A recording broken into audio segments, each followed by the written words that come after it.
म्हणजे ही खूप मोठी दहशत झाली, ही दादागिरी झाली सरकारची आणि चालत नसती. आम्ही मोजित नसतो आणि आम्ही ऐकत नसतो. कायद्याचा सन्मान करतो का आम्ही? तर हो, आम्ही करतोय.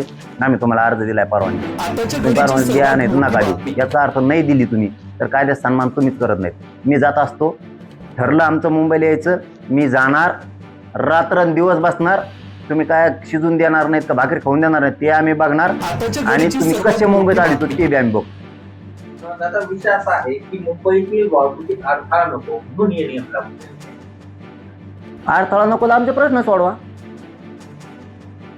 तुम्हाला प्रश्न सोडवायचे नाही, सत्य तर मराठ्यांकडून बसवायचं, गोरगरिबांचं वाटोळं पण करायचं. आणि अडथळ्यात काय संबंध आहे? मुंबईतल्या बांधवांनी समजून घ्या, आम्ही आमच्यामुळं तुम्हाला त्रास होईल का? तर एखाद दिवस नक्की होईल. आम्हाला 10-15 दिवस सांभाळून घ्या.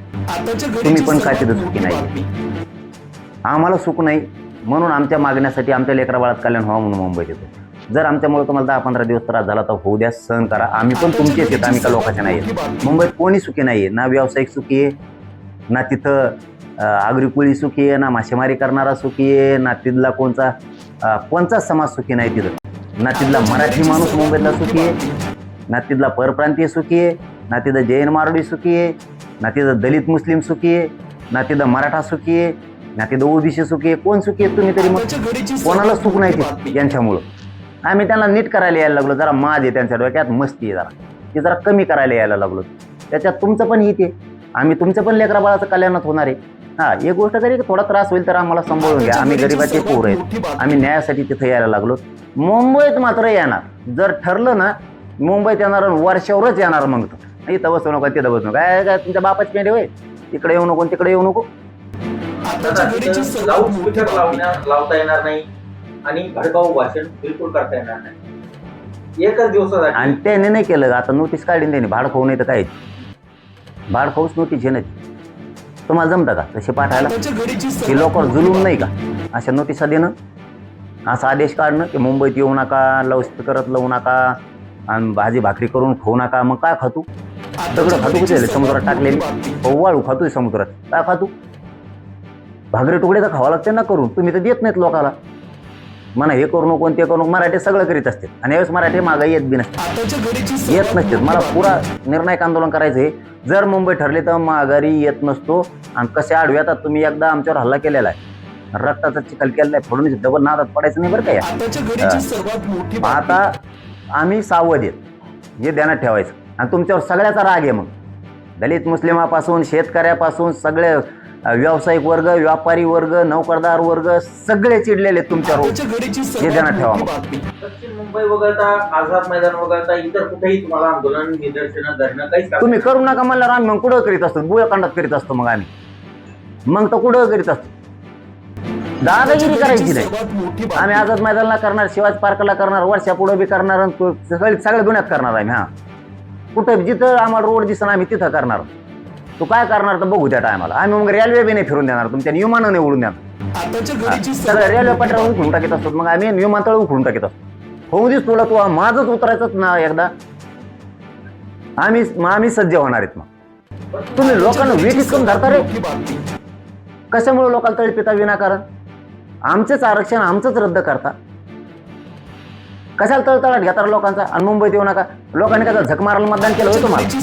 तुम्ही आमचे येतं आपले म्हणून तुम्हाला तिथं बसवले. आम्हाला मुंबईत कधी अडचण आली तर तुम्ही आमच्या मराठ्यांच्या लेकरा बाळाच्या मदतीला येतात म्हणून तर तुम्ही दादागिरी करायला, गुंडगिरी करायला लागलात, तिथं दहशत पसरायला लागलात. एवढं सोपं समजता का? सत्ता काय आहे? सत्ता म्हणजे काय? 5 मिनिटं टिकून देणार नाहीत मराठी जर तारायला लागले तर. 5 मिनिटं सत्तेचं शहाणपण जे चलत नाही म्हणतात ना, तुम्हाला सांगतो मराठ्या पुढे शहाणपणच चलत नाही. तुम्ही तळपू नका बरं का. तुम्हाला सांगतो फळून नाद लागू नका बरं का. तुम्ही खेळ खंडोबा करायचं काम करू नका पोलिसाच्या जीवावर. तुम्ही मुंबईत जाणार, तुमच्या सहकार्याने अर्ज केला म्हणून हे नियम लागू केले असं तुम्हाला म्हणजे शंका आहे? काय शंका? याची गरज आहे त्यांना माहिती. हे मराठीचे पोट्टे माझ्या संगच 80-90 लाख पोरं येणार त्यावेळी जर मुंबईत निघालं. 5 टप्प्यात आंदोलन करणार आहे जर मुंबईचं ठरलं. 5 ते 6 कोटी मराठा नंतरच्या टप्प्यात येणार, घुसणारच आहेत. आणि यावेळेस आम्ही 40-45 लाख गाडी घेऊन घुसणार आहेत.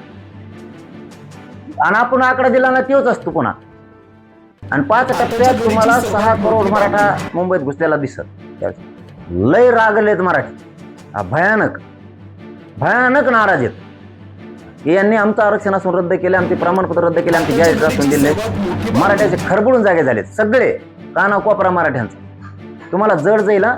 तुम्ही उगत तराला लागू नका आणि विरांकारांना मराठ्यांवरती अन्याय करू नका. तुम्ही काही नियम काढणार आणि इकडे बसू नका आणि तिकडे बसू नका आणि यावं लावलं आणि त्यावं लावलं. इथं शहाणपणा चालवून देत नसतं आम्ही. तुम्ही गोडीत आमचे प्रश्न मार्गी काढा. आमचं जे हक्काचं आहे, कायदेशीर आहे, ते आम्हाला पुरं द्या. आम्हाला काय हाऊस नाही त्या मुंबईची. पण तुम्ही नाही दिलं की एखाद्या वेळेस निर्णय 100% आता होणार. मराठा आंदोलकांना आव्हान केलेलं आहे, आंदोलनवाली 29 तारखेला या आणि तुम्ही मुंबईत सुद्धा जाण्याचा इशारा दिला. म्हणजे नेमकं आंदोलन कुठं? नाही, मी आता थोडी सूट दिली. 29 ऑगस्टलाच होणार आंदोलन आंतरवाली. पण मराठ्यांनाच थोडी सूट दिली. तुम्हाला जशी सवड असेल तशी या. कारण आपल्याला एक मोठी लढाई थोडी लढायची. त्याच्यामुळं आंतरवालीत पण या टप्प्याटप्प्यानं. 29ला असं काही नाही. याचा अर्थ काय 29ला येऊ नका म्हणत नाही बरं का. तुम्हाला याचं तर 29ला या सगळे, काही अडचण नाही. तुम्ही 30ला आले तरी चालतंय, 31ला आलं तरी चालतंय, 1, 2, 3, 4, 5, 8 तारखेपर्यंत केव्हा आलं तरी चालतं. 29 ते 8 पर्यंत तुम्ही केव्हा आला तरी चालतंय, काही अडचण नाही. मी काय एका दिवशी म्हणणार नाही. सभा असल्यावर एका दिवशी लागतो, दुसऱ्या दिवशी येऊन काय करायचं. मी काय सभा थोडी अमरण उपोषणाला बसतोय.